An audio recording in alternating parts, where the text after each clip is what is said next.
Barisan kemudian bergerak menuju Balai Kota Medan. Ada yang berdiri di atas batruk, ada yang beriringan dengan sepeda motor, ada pula yang memilih berjalan kaki. Roda dan langkah menyatu dalam satu tujuan untuk meminta penjelasan dan perubahan. Di depan kantor wali kota, orasi mulai menggema. Sorotan diarahkan pada surat edaran wali kota Medan, Riko Waas, tentang penataan dan pengelolaan limbah penjualan daging non-halal. Bagi masa aksi, kebijakan itu terasa menyasar satu kelompok usaha tertentu. Mereka menilai persoalan limbah seharusnya dilihat secara menyeluruh, terutama pada kategori bahan berbahaya dan beracun yang jelas berdampak pada kesehatan.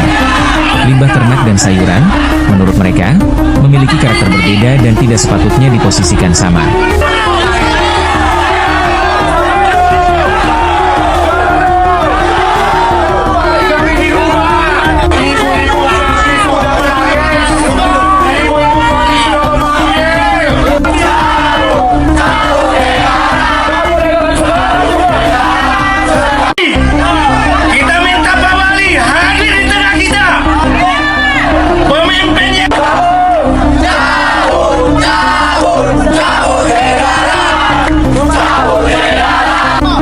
Kota yang masih bergulat dengan persoalan begal dan narkoba, kebijakan ini dinilai memunculkan gesekan baru. Bagi para pedagang kecil, surat edaran itu bukan sekadar aturan administratif. Ia menjelma bayang-bayang atas penghasilan harian. Ada rasa takut kehilangan pelanggan, ada kecemasan tentang biaya kontrakan, tentang uang sekolah, tentang cicilan yang tak bisa menunggu. Orator aksi, Doido Panjaitan, menyuarakan kemarahan yang lama terpendam. Ia menegaskan bahwa persoalan tersebut bukan soal agama, melainkan soal penghidupan. Ia menggambarkan kegelisahan para ibu yang memikirkan kebutuhan dapur dan masa depan anak-anak. Suaranya meninggi, memanggil wali kota agar keluar menemui massa. Seruan itu disambut gemuruh, menguatkan tuntutan agar pemerintah kota mendengar langsung suara mereka, bukan sekadar melalui perwakilan terbatas. Pemerintah Kota Medan mempersilahkan perwakilan demonstran untuk bertemu wali kota. Namun sebagian massa menolak. Mereka ingin pertemuan terbuka, ingin pemimpin kota berdiri di hadapan mereka, merasakan panas yang sama, mendengar suara yang tak difilter ruang rapat. Belum lama orasi berlangsung, kekecewaan lain muncul. Jaringan seluler mendadak terputus. Siaran langsung yang hendak mereka bagikan ke media sosial tak bisa diakses. Di zaman ketika satu sentuhan jari mampu menembus batas kota, sunyi digital itu terasa ganjil. Seolah ada sekat tambahan yang membuat jarak antara suara di jalanan dan telinga publik yang lebar. Namun massa tak bubar. Mereka tetap bertahan. Hingga sore, barisan itu masih berdiri di bawah terik. Keringat membasahi baju, tetapi langkah tak surut. Di antara mereka ada pedagang yang biasanya sibuk melayani pembeli, ada aktivis organisasi, ada warga yang merasa ruang hidupnya menyempit. Mereka berdiri bukan hanya sebagai anggota kelompok tertentu, melainkan sebagai orang-orang yang mempertahankan martabat pekerjaan. Hari itu, Medan tidak hanya menyaksikan demonstrasi. Kota ini melihat kegelisahan yang menuntut jawaban. Ia menyaksikan bagaimana kebijakan di atas kertas bisa menjelma getar di dada banyak keluarga.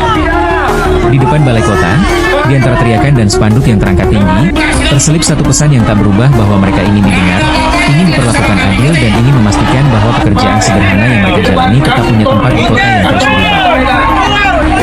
Suara kita hari ini harus diantang, setuju? Suara keadilan di Kota Medan harus berkembang, setuju?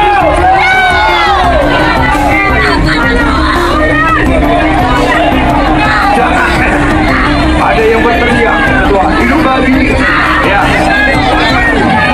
Macam mana hidup babi? Ya, kalau namanya disebut nggak apa-apa, tapi jangan bawa kemari. Ya, kita harus jaga, kita harus menghormati juga yang menjalankan ibadah puasa. Ya, Pak Polisi, dengan hormat kami, izinkan kami bersuara lantang pada siang menjelang sore hari ini. Yang kami suarakan adalah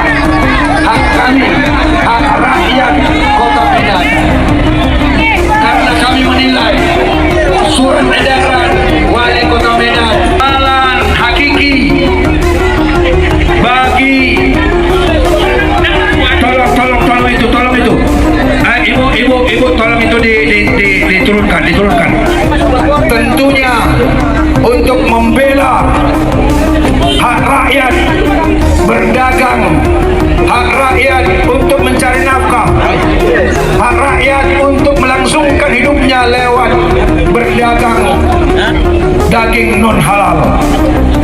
Sekali lagi, kami akan lantang bersuara untuk hak kami didengar. Ikuti terus informasi-informasi terkini lainnya di